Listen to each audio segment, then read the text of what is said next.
certainly not least, in any respect, we have Miss Lou Fields. And me and Sister met Lou in the best possible way. We had organized a potluck and a concert, as we typically do.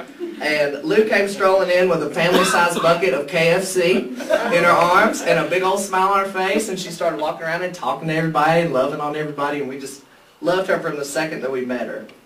So something that you need to know about Lou is that she owns her own cosmetology business in Barberville, Kentucky, and I admire her as a real go-getter who lives bravely out in her community. Alright. She has her own comedy series on YouTube titled Live with Lou, and I highly recommend viewing all of those great videos.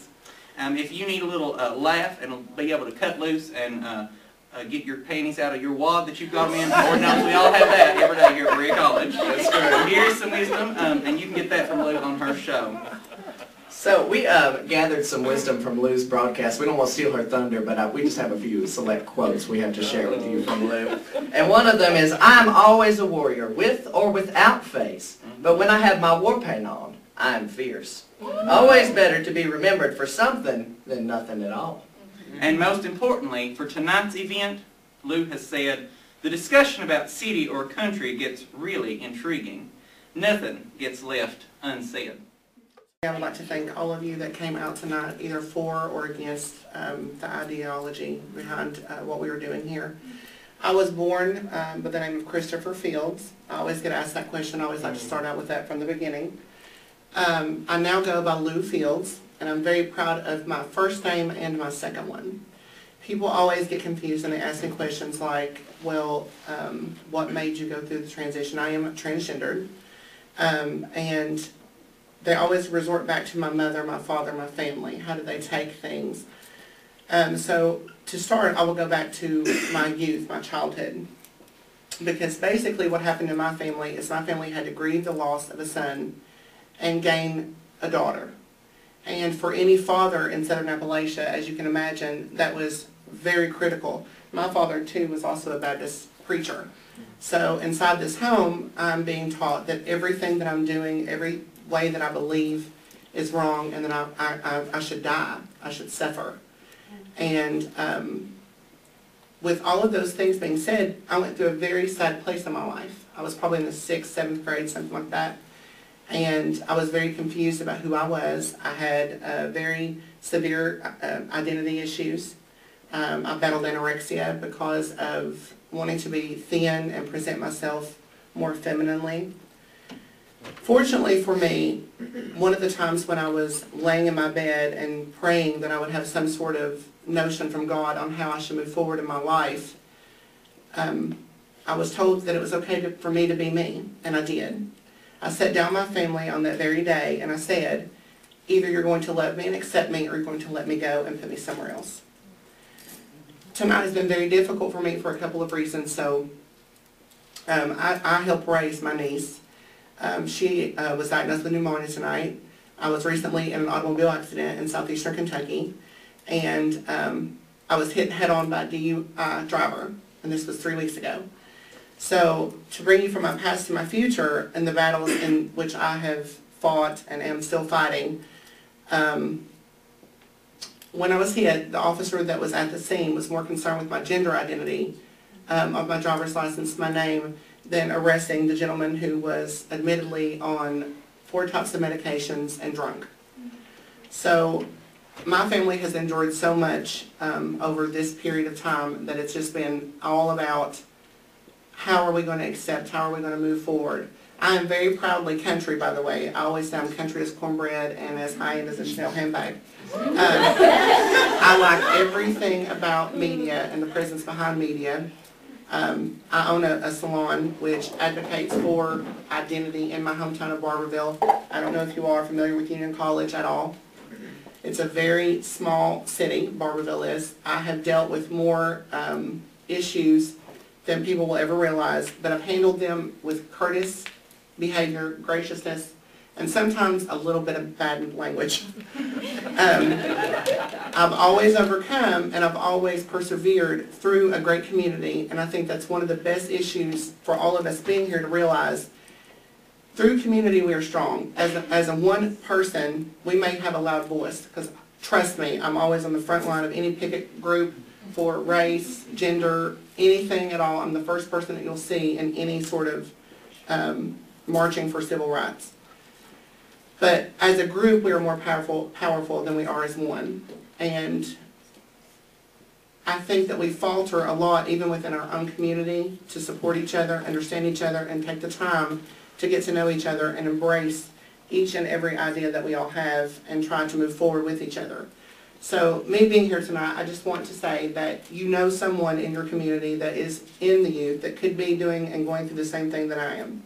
I have so many people in Barberville that come into my salon and say, and they're not my clients, I'm not taking any new clients in 5 years, let me just say that. That's how good my business has been to me for a Southeastern Kentucky home. So, but parents will come in and say, will you talk to my child? I think they're gay, like it's some sort of disease that I can heal or make better, and I first say, I don't feel comfortable with doing that unless, especially if it's a boy, I don't feel comfortable with doing that unless his father knows that you're doing this sort of intervention kind of thing. And most of the times the mothers will get their fathers to come and actually meet with me and talk with me. I'm not a psychologist, I'm not a therapist, but I have lived the life that most people, if you lived it, would probably not be able to take it.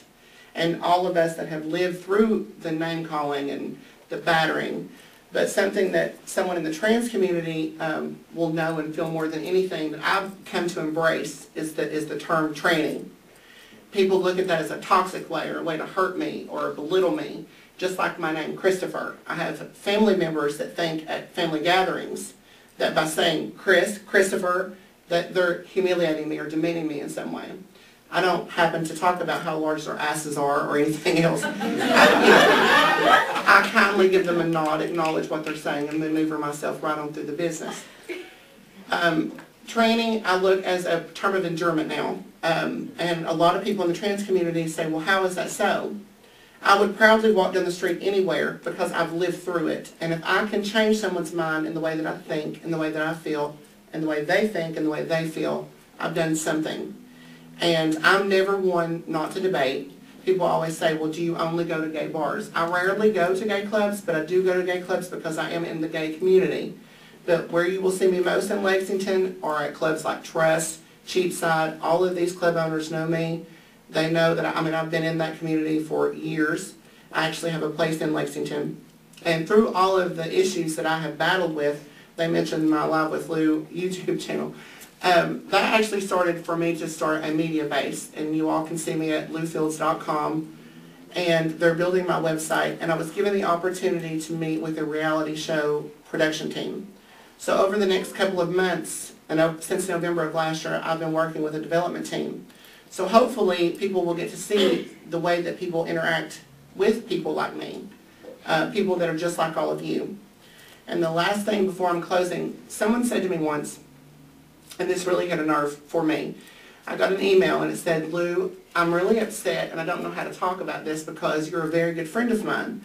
But a family member of mine has recently said that they're needing organs, things they were going through needing a transplant. And she said, my family is so devastated because they want to make sure that the person that they get it from is not gay. And I was so shocked that this person who claimed to love me would actually send me this message that I had to sit down, regather my thoughts. And I said, so what you're telling me is that you would rather allow them to die than to accept an organ from someone because I have my organ donor card signed. But it made me question how morally I was, you brought up morals, how much better my morals were than this person judging me and people in the LGBTQIA community. There's a lot of letters now, forgive me. And how would they turn away that organ? And they wouldn't. We all bleed the same, we all breathe the same, we all grow the same, and hopefully we all learn the same. And if we don't, then that's their problems, not ours. God bless. Thank you all for taking the time to listen.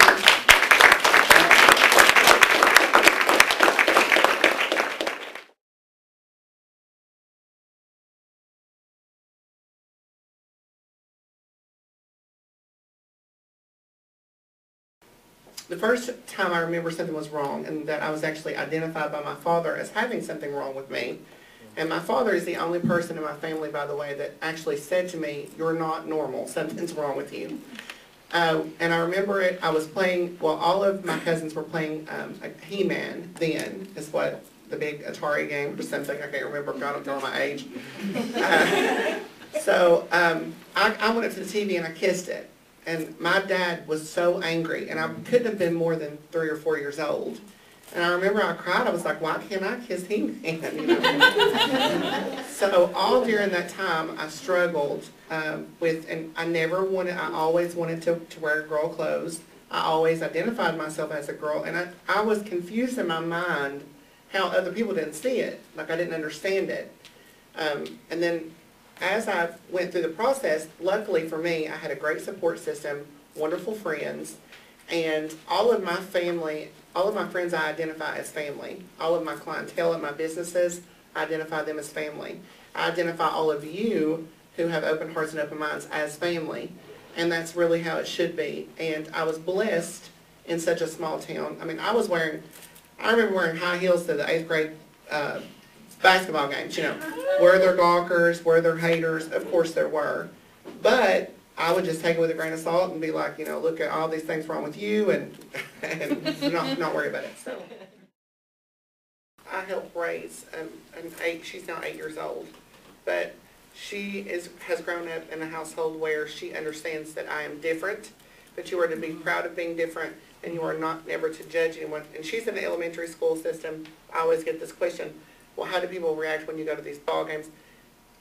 I go just as I am now. I mean, sometimes I feel like I'm more passable than others, especially when I take my time. But for me, the label that you were talking about is no longer worth it to me. I don't try to be passable. I am simply me. I will go out in public with my hair up in a bun and looking all crazy and rollers to Walmart, you know. And when people say, well, girl, they're looking at you, I'm like, you think it could be also because I have rollers in my hair? Or you know, it couldn't just be that I'm a transsexual. And I have another friend who is a natural woman, and, you know, she paints her eyebrows on heavy, and she does this exotic, you know, kind of thing. And when we're out together, she gets made before I do. I mean, and she's like, girl, why does everybody think I'm a tranny? I'm like, well, girl, you know, you really are. And, you know, so I think that people, and I hate to go off subject, but it's kind of on what you're saying. My best friend's son is a star athlete in our hometown. And this is how much our community has changed because of knowledge and power through having someone who is as in the community and as different. But all of the ball team players were at his house one day. And I heard one of them say, faggot. And I just turned my hot little ass around. I was like, excuse me, do you not sit here at this dinner table with me? Do you not have dinner with me? We don't think of you as that way, Lou. Well, how do you think about me?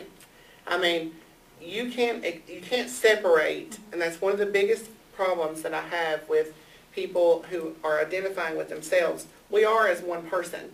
We may not be exactly the same, we may not think the same, but we all feel the same pain, even though, you know, some people believe it's a choice. We all feel the same. Do you not agree with me? Like what I'm, like the pain is there. We've all been walking around somewhere where someone judged us. And I said to another lady one time, well, you know, she kept telling me, well, do you never get tired of being criticized? Do you not feel like if you made the choice not to go out and do this? And I'm like, did you not ever think the way that you let people talk about you? Because I hate to hurt your feelings, girl. They were here talking about you were a whore yesterday. I mean, so we all, and I hear all this in my community. So sometimes I will hold that as ammo against people that I do. And if I'm at a public place and someone hits on something with me, I'm like, and didn't you just get accused of having an affair? You know, but it's very underhanded. You know, shut up. You better shut up and shut it down, and not a mean kind of way, because I think that we also get labeled as mean people sometimes too. Do you all? For me, it's been known in my entire family the entire time. Like everybody, even my aunts that disagreed, yes, they just spent their entire lives going, Christopher, Christopher, Christopher. You know, just trying to, I guess, preach it out of me sometimes. And I am one of these people that adamantly feel that you are born the way that you are. But then you do choose to live whatever life. You either take the endurement and the pain that goes with it, and hopefully it makes you a better person, or you hide. And I don't think anybody can truly live life if you don't live it the way that you feel it. And I can't feel it not being me. And I had a minister tell me, I may not agree with the way that you are living, but I respect that you are living. So that meant a tremendous amount to me.